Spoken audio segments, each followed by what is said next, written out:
Hi everyone, कैसे हैं आप लोग। आशा करता हूँ आप सब स्वस्थ होंगे, अपने घरों पर मस्त होंगे। मैं हूँ मनीष कुमार, तो आप सभी का स्वागत है हमारे यूट्यूब चैनल में। तो फ्रेंड्स, तो आज का हमारा टॉपिक है माइटोकॉन्ड्रिया। ठीक है, तो आज हम लोग माइटोकॉन्ड्रिया के बारे में पढ़ेंगे। चलिए बिना समय को गवाते हुए अपने टॉपिक पे।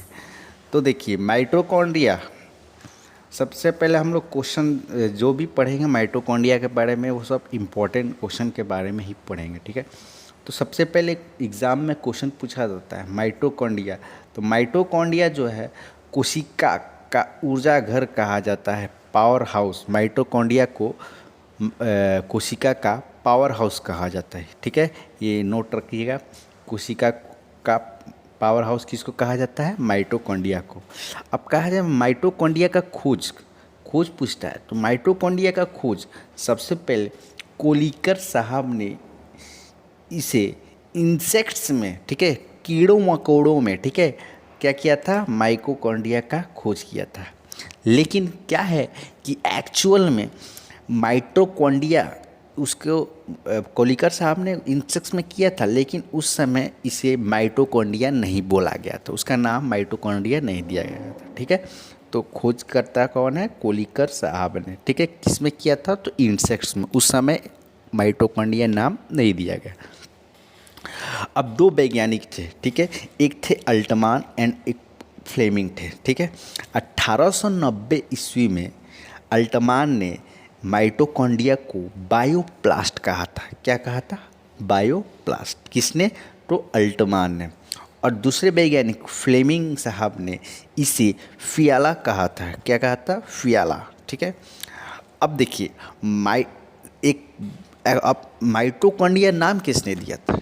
ठीक है, अब कुछ माइटोकॉन्ड्रिया अक्सर एक्चुअली नाम किसने दिया था? तो एक वैज्ञानिक थे हमारे सी बेंडा साहब। ठीक है, इन्होंने क्या करा कि उस सी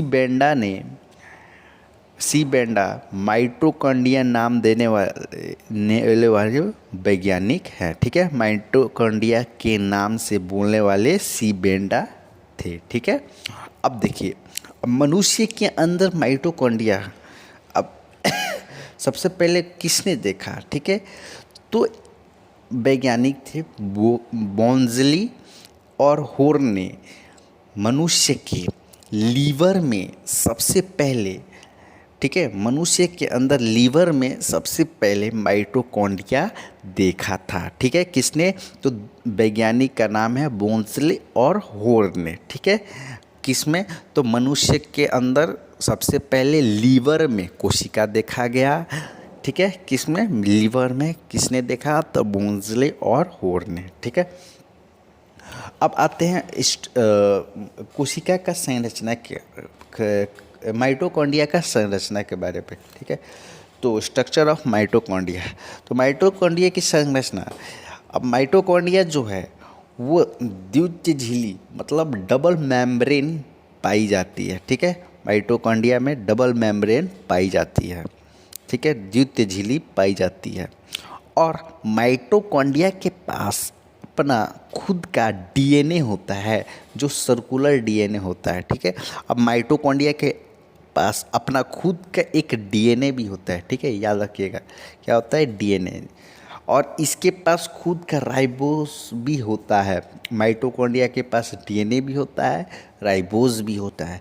इसे सेल विथ इन सेल कहा जाता है, इसलिए इसे सेल विथ इन सेल कहा जाता है। मतलब कोशिका के अंदर कोशिका। ठीक है, कोशिका के अंदर कोशिका। माइटोकॉन्ड्रिया, देखिए, कोशिका के अंदर माइटोकॉन्ड्रिया, माइटोकॉन्ड्रिया के अंदर उस माइटोकॉन्ड्रिया के पास अपना खुद का डीएनए है और अपना खुद का राइबोज है, इसलिए इसे सेल विथ इन सेल कहा जाता है। अब इसे semi autonomous body of cell भी कहा जाता है, यानी कि कोशिका का अर्ध स्वायत्त शरीर माइटोकॉन्ड्रिया को भी बोला जाता है। ठीक है, याद रखिएगा क्या बोला जाता है? तो माइटोकॉन्ड्रिया को कोशिका का अर्ध स्वायत्त शरीर कहा जाता है। अब आते हैं माइटोकॉन्ड्रिया के। देखिए, माइटोकॉन्ड्रिया के अंदर सेलुलर रेस्पिरेशन भी होता है, याद रखिएगा। उसका खुद का डीएनए, राइबोस, ठीक है।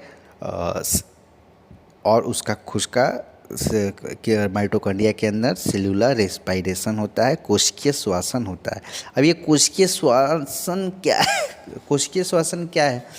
तो देखिए, ग्लूकोज और ऑक्सीजन दोनों रिएक्ट करता है तो कार्बन डाइऑक्साइड जल और एटीपी का निर्माण करता है, जिसमें कि C6H6O6 प्लस 6O2 से रिएक्शन करेगा ग्लूकोज और ऑक्सीजन, तो कार्बन डाइऑक्साइड हम लोग छोड़ देते हैं, बाहर निकाल देते हैं शरीर से, ठीक है। हमारे शरीर को H2O प्लस एटीपी की ज़रूरत होती है, वो हमारे शरीर में रह जाती है, यानी कि जल और क्या एटीपी।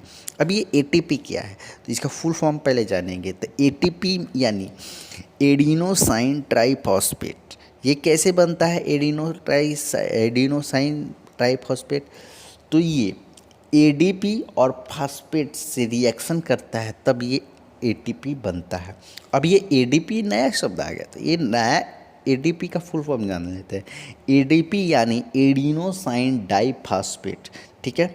अब यहाँ पे एक चीज़ है कि माइटोकॉन्ड्रिया का जो लेंथ है वो क्या होता है, तो माइटोकॉन्ड्रिया का लेंथ 1 माइक्रोन से लेकर 4 माइक्रोन तक होता है, ठीक है।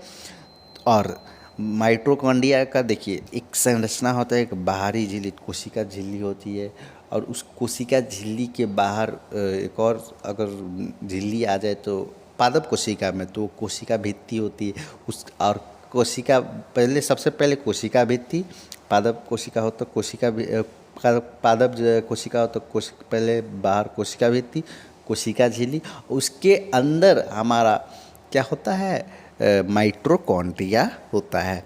माइटोकॉन्ड्रिया का अपना खुद का कोशिकीय श्वसन होता है, डीएनए होता है, राइबोज होता है, ठीक है। इसलिए इसे सेल विथ इन सेल कहा जाता है, ठीक है। और कोशिका माइटोकॉन्ड्रिया को डबल मेम्ब्रेन, माइटोकॉन्ड्रिया में डबल मेम्ब्रेन भी पाया जाता है, ठीक है। तो मनुष्य के अंदर सबसे पहले लीवर में माइटोकॉन्ड्रिया का पाया गया था, तो किसने, तो बोन्सले और होर ने देखा था, ठीक है। तो आशा करता हूँ आप सभी को वीडियो पसंद आया होगा। अगर आप सभी को वीडियो पसंद आए तो वीडियो को लाइक करें, सब्सक्राइब करें और बेल आइकन को दबाएं और ज़्यादा से ज़्यादा शेयर करें। जय हिंद, जय भारत, धन्यवाद, थैंक यू।